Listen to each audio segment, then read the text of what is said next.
प्रकट हुआ साक्षात पुष्पक विमान। राम मंदिर में काम कर रहे मजदूरों ने जब यह नजारा देखा तो सभी के पैरों तले जमीन खिसक गई। 22 जनवरी, प्राण प्रतिष्ठा से पूर्व अयोध्या में इतने बड़े चमत्कार का होना सभी को आश्चर्य में डाल रहा है। कुछ लोगों ने इसके साक्षात दर्शन किए हैं, जिन्होंने अपनी आंखों देखी जो बताएं, उसे सुनकर आपकी भी रोंगटे खड़े हो जाएंगे। आगे बढ़ने से पहले अगर आप एक सच्चे सनातनी हैं, प्रभु श्री राम को अपना आराध्य मानते हैं, तो इस वीडियो को लाइक करके कमेंट बॉक्स में जय श्री राम जरूर लिखें। दोस्तों, 22 जनवरी 2024 को रामलला अयोध्या के नए भव्य मंदिर में विराजमान होंगे। इस शुभ कार्यक्रम के लिए पूरे देश में निमंत्रण बांटा जा रहा है। शहर से लेकर गांव तक घर घर अक्षत वितरण में बच्चों से लेकर बड़े तक सहयोग कर रहे हैं। यहां तक कि महिलाएं भी घर घर जाकर अक्षत और श्री राम की अयोध्या की फोटो वितरण कर रही हैं।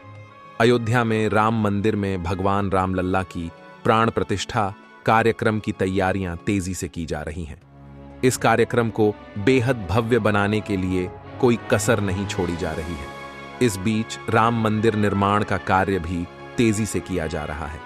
मंदिर निर्माण में जो लक्ष्य लिया गया था, उसमें लगभग 80% कार्य हो चुका है। 70 खंभों पर मूर्तिकारी का काम चल रहा है। पिछले दिनों त्योहार की वजह से ये धीमा पड़ गया था, लेकिन अब वो भी तेज गति से पूरा हो जाएगा। निर्माण कार्य जल्द से जल्द पूरा करने के लिए सभी मजदूर रात दिन मेहनत कर रहे हैं। लेकिन 10 जनवरी की रात कुछ ऐसा चमत्कार हुआ जिसे देखकर सभी मजदूरों के होश उड़ गए। जब रात्रि के समय सब मजदूर अपना काम निपटाकर तंबू में सो रहे थे, उसी समय अचानक से उन्हें वहां कुछ हलचल महसूस हुई। सुरेश नाम के एक मजदूर ने जब तंबू से बाहर झांक कर देखा तो उसे राम मंदिर के परिसर कुछ अजीब सी पीली चमकती हुई चीज दिखाई दी। उसने अपने साथियों को जगाना चाहा, लेकिन कोई भी उसके साथ नहीं आया। जब हिम्मत करके सुरेश जब राम मंदिर परिसर में पहुंचा तो वहां का नजारा बहुत चौंकाने वाला था, क्योंकि वहां पर उसे एक बहुत ही दिव्य चमत्कारिक विमान दिखाई दिया, जिसका आकार मोर के समान था, जो दिखने में काफी सुंदर और तेज से परिपूर्ण था, जो कि राम मंदिर परिसर में पिछले क्षेत्र में उतर रहा था। लेकिन उस विमान को नियंत्रित कौन कर रहा था, यह समझ नहीं आ रहा था, क्योंकि उस विमान में इतना तेज था कि सामान्य आंखों से नहीं देखा जा सकता था। लेकिन समझ में कुछ ऐसा आ रहा था मानो स्वयं साक्षात भगवान राम पुष्पक विमान के माध्यम से अयोध्या में उतर रहे हों। सुरेश ने यह चमत्कार अपनी आंखों से देखा, लेकिन अचानक से ही वह बेहोश हो गया, क्योंकि वो उसके तेज को सहन नहीं कर पा रहा था। सुरेश जब सुबह उठा तो वो उसी स्थान पर मौजूद था और उसके साथ ही मंदिर निर्माण कार्य पूरा करने के लिए जा रहे थे। उसने सभी को रोककर रात्रि की सच्चाई बताई, लेकिन सभी उसकी हंसी उड़ा रहे थे। लेकिन सुरेश मन ही मन समझ चुका था कि प्रभु श्री राम अयोध्या आ चुके हैं। यह उसके लिए सौभाग्य था कि उसे इतना सुंदर दृश्य देखने को मिला, जहां शायद उसने साक्षात पुष्पक विमान के दर्शन किए थे, यानी कि प्राण प्रतिष्ठा से पहले अयोध्या प्रकट हुआ साक्षात पुष्पक विमान। दोस्तों, देश के अलग अलग हिस्सों में कई बार अजीब सी आकृति के विमान देखे गए हैं, जिनका संबंध कई बार तो एलियन के साथ जोड़कर भी देखा जाता है। यानी कि अयोध्या में उस रात्रि को मोर की आकृति का विमान देखना वास्तव में प्रभु श्री राम का ही कोई संदेश हो सकता है। लेकिन क्या यह विमान सचमुच में पुष्पक विमान है? इसकी आखिर क्या गारंटी है? इसे समझने के लिए हमें पुष्पक विमान के रहस्य को अच्छे से जानना पड़ेगा। आगे हमारे YouTube चैनल महादेव मिरेकल पर आपको पुष्पक विमान का रहस्य बताएंगे, जिसे समझकर आपको यकीन होगा कि अयोध्या में पुष्पक विमान का प्रकट होना कलयुग का सबसे बड़ा चमत्कार है। रामायण पुष्पक विमान का जिक्र है, जो पहले कुबेर के पास था। इसके बाद रावण ने उसे अपने सौतेले भाई कुबेर से लंका समेत बलपूर्वक हथिया लिया था। फिर रावण इसी के जरिए कहीं भी आता जाता था। रावण को हराने के बाद ये विमान श्री राम के पास आ गया। वो जीत हासिल करने के बाद इसी विमान के कहीं जगह होते हुए अयोध्या पहुंचे थे। रावण ने इसी के जरिए पंचवटी आश्रम से सीता का हरण किया था और उन्हें उस पर बिठाकर लंका ले गया था। कहा जाता है कि पुष्पक विमान आज के विमान की तरह था। पुष्पक विमान के जरिए रावण हवाई मार्ग से सफर किया करता था। रावण को मौत के घाट उतारने के बाद उसी विमान के जरिए प्रभु श्री राम, माता सीता और लक्ष्मण लंका से अयोध्या लौटे थे। रामायण में जिस तरह से पुष्पक विमान का जिक्र मिलता है, उससे तो यही लगता है कि ये आज के हवाई जहाज की तरह था, लेकिन तकनीक के मामले में मॉडर्न एरोप्लेन से कहीं आगे था। रामायण के सुंदरकांड के 7वें अध्याय में पुष्पक विमान के बारे में जानकारी मिलती है। पुष्पक विमान की आकृति मोर की तरह थी। ये अग्नि और वायु ऊर्जा से उड़ान भरता था। इसकी तकनीक इतनी उत्कृष्ट थी कि इसका आकार छोटा और बड़ा किया जा सकता था। कहा जाता है कि रावण अपनी पूरी सेना को साथ लेकर इस विमान से उड़ान भर सकता था। पुष्पक विमान अपने चालक की इच्छा के अनुसार गति पकड़ता था। ये मन की गति से उड़ान भर सकता था। विमान में बैठने के लिए कई आसन बने थे। पौराणिक कथाओं के मुताबिक युद्ध के बाद भगवान श्री राम ने विमान का पूजन कर ये दिव्य विमान वापस कुबेर को सौंप दिया। कुबेर ने पुष्पक विमान को भेंट स्वरूप प्रभु श्री राम को दे दिया, जिसके बाद इसी पुष्पक विमान से प्रभु श्री राम, माता सीता और लक्ष्मण अयोध्या पहुंचे।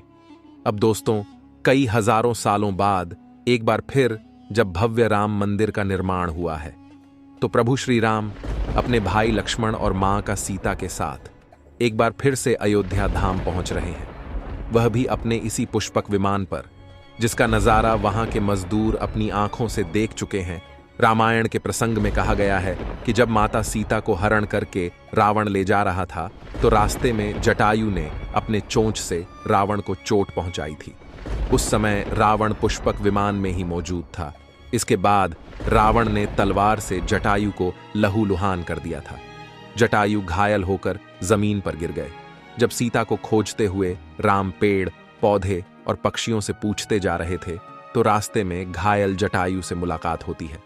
मरणासन्न पड़े जटायु ही राम को बताते हैं कि रावण सीता को हरण करके किस दिशा में गया है। लेकिन जब साक्षात प्रभु श्री राम पुष्पक विमान में अयोध्या आ चुके हैं, तो भला उनके परम भक्त जटायु कैसे पीछे रह सकते हैं।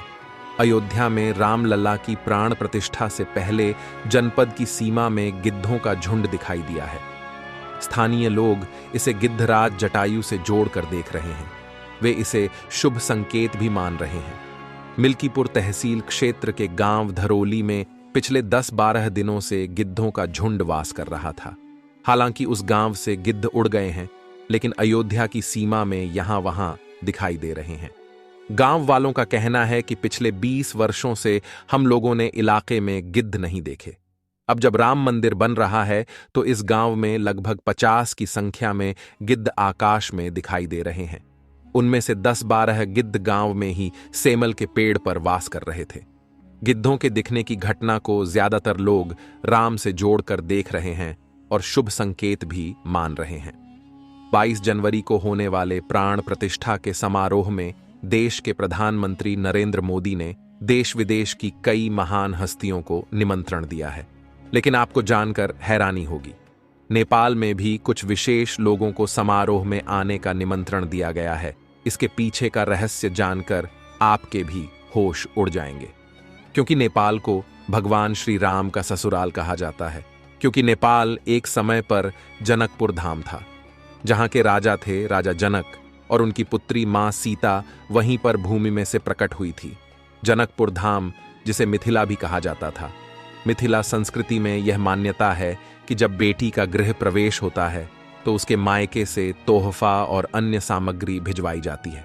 इसी परंपरा के मुताबिक जब प्रभु राम का मंदिर में गृह प्रवेश होगा, तो सीता जी की ओर नेपाल से अयोध्या उपहार आ रहे हैं, जिसे भार यात्रा का नाम दिया गया है। राम मंदिर की प्राण प्रतिष्ठा के लिए भगवान राम के ससुराल नेपाल के जनकपुर से कपड़े, फल और मेवा के साथ साथ उपहारों से सजे 1100 थाल आने वाले हैं।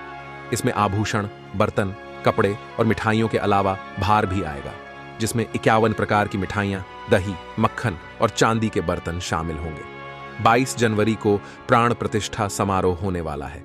इसके लिए श्री राम जन्मभूमि तीर्थ क्षेत्र ट्रस्ट की तरफ से भगवान राम की ससुराल नेपाल के कई गणमान्य लोगों को निमंत्रण पत्र भेजे गए हैं। दोस्तों, आज हम राम मंदिर को बनते हुए देख रहे हैं। ये हमारा सौभाग्य है। लेकिन इस भव्य राम मंदिर के बनने में कई हजारों कारसेवकों और राम भक्तों का बलिदान छुपा है। उस समय आक्रमणकारियों ने काशी, मथुरा के साथ ही अयोध्या में भी लूटपाट की और पुजारियों की हत्या कर मूर्तियां तोड़ने का क्रम जारी रखा। लेकिन 14वीं सदी तक वे अयोध्या में राम मंदिर को तोड़ने में सफल नहीं हो पाए, क्योंकि हर बार राम मंदिर और अयोध्या की रक्षा करने के लिए आसपास के राजा मदद भेज देते थे। साधुओं ने भी मंदिर की रक्षा के लिए अपने प्राणों की आहुति दे दी। विभिन्न आक्रमणों को झेलते हुए श्री राम की जन्मभूमि पर बना भव्य मंदिर 14वीं शताब्दी तक बचा रहा। कहते हैं कि सिकंदर लोदी के शासनकाल के दौरान यहां भव्य मंदिर मौजूद था। 14वीं शताब्दी में हिंदुस्तान पर मुगलों का अधिकार हो गया और उसके बाद ही राम जन्मभूमि एवं अयोध्या को नष्ट करने के लिए कई अभियान चलाए गए। 1527-28 में इस भव्य मंदिर को तोड़ दिया गया और उसकी जगह बाबरी ढांचा खड़ा किया गया। कहते हैं कि मुगल साम्राज्य के संस्थापक बाबर के एक सेनापति ने बिहार अभियान के समय अयोध्या में श्री राम के जन्म स्थान पर स्थित प्राचीन और भव्य मंदिर को तोड़कर एक मस्जिद बनवाई थी। 19 जनवरी 1885 को हिंदू महंत रघुबीर दास ने पहली बार इस मामले को फैजाबाद के न्यायाधीश पम हरिकिशन के सामने रखा था। इस मामले में कहा गया था कि मस्जिद की जगह पर मंदिर बनवाना चाहिए, क्योंकि वह स्थान प्रभु श्री राम का जन्म स्थान है। वर्ष 1947 में भारत सरकार ने मुसलमानों को विवादित स्थल से दूर रहने के आदेश दिए और मस्जिद के मुख्य द्वार पर ताला लगा दिया गया, जबकि हिंदू श्रद्धालुओं को एक अलग जगह से प्रवेश दिया जाता रहा। लेकिन सन 1979 में एक ऐसा चमत्कार हुआ जिसे देखकर मुसलमानों की भी आंखें खुल गईं। यह रामलल्ला का बहुत बड़ा चमत्कार था कि मस्जिद के अंदर से अचानक ही रामलल्ला की मूर्ति प्रकट हो गई। कुछ कट्टरपंथियों का कहना था कि कुछ हिंदू दलों ने रात्रि के समय चुपके से यहां पर मूर्तियां रखी है। 1939 में भगवान राम की मूर्तियां मस्जिद में पाई गईं। मुसलमानों ने इस पर विरोध व्यक्त किया और दोनों पक्षों ने अदालत में मुकदमा दायर कर दिया। सरकार ने इस स्थल को विवादित घोषित करके ताला लगा दिया। 30 अक्टूबर 1990 को हजारों राम भक्तों ने मुख्यमंत्री मुलायम सिंह यादव द्वारा खड़ी की गईं अनेक बाधाओं को पार कर अयोध्या में प्रवेश किया और विवादित ढांचे के ऊपर भगवा ध्वज फहरा दिया। लेकिन 2 नवंबर 1990 को मुलायम सिंह यादव ने कार सेवकों पर गोली चलाने का आदेश दिया, जिसमें सैकड़ों राम भक्तों ने अपने जीवन की आहुतियां दी। सरयू तट राम भक्तों की लाशों से भर गया था। इस नृशंस हत्याकांड के बाद अप्रैल 1991 को उत्तर प्रदेश के तत्कालीन मुख्यमंत्री मुलायम सिंह यादव को इस्तीफा देना पड़ा। उस समय कोठारी बंधुओं के बलिदान की चर्चा खूब रही। दिसंबर 1992 को जब विवादित ढांचा गिराया गया, उस समय राज्य में कल्याण सिंह की सरकार थी। उस दिन सुबह करीब 10:30 बजे हजारों लाखों की संख्या में कार सेवक पहुंचने लगे। दोपहर में 12 बजे के करीब कार सेवकों का एक बड़ा जत्था मस्जिद की दीवार पर चढ़ने लगता है। लाखों की भीड़दाश को संभालना सभी के लिए मुश्किल हो गया। दोपहर के 3:40 पर पहला गुंबद भीड़ ने तोड़ दिया और फिर 5 बजने में जब 5 मिनट का वक्त बाकी था, तब तक पूरे का पूरा विवादित ढांचा जमींदोज हो चुका था। भीड़ ने उसी जगह पूजा अर्चना की और रामशिला की स्थापना कर दी। मुख्यमंत्री कल्याण सिंह का साफ आदेश था कि कार सेवकों पर गोली नहीं चलेगी। इस महान कल्याण सिंह जी को हम शाश्वत प्रणाम करते हैं। दोस्तों, राम मंदिर को बनता हुआ देखना सौभाग्य है, लेकिन जब भी हम इसके पीछे हजारों हिंदुओं का बलिदान देखते हैं तो हमारी आंखें नम हो जाती हैं। इस पूरी वीडियो को देखने के बाद आक्रमणकारियों के लिए आपकी क्या विचार है, इसे कमेंट बॉक्स में जरूर बताइएगा। हमारे महान शहीदों के लिए आपकी श्रद्धांजलि नीचे कमेंट बॉक्स में जरूर दीजिएगा।